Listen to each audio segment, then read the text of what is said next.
Intro. Welcome to Word Insights, where we explore the meaning and usage of interesting words. Today, we're going to focus on the word haircut. It's a term that relates to personal grooming and style. Let's get started. Meaning. A haircut is a noun that refers to the act of trimming or cutting one's hair. Typically done to change or maintain a particular hairstyle, remove split ends, or simply for personal grooming. Pronunciation. Pronounce haircut as ́hɛə́kʌt, with the emphasis on the first syllable, hair. Use in a sentence. 1. I'm going to the salon to get a haircut and a new hairstyle.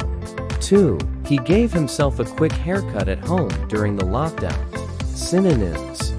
For similar meanings, you can use words like hair trim, hairstyling, or hair grooming. Conclusion. A haircut is a common part of personal grooming and style. It allows individuals to express themselves through their hair and maintain their desired look. Thanks for joining us, and may your next haircut be just the style you were looking for.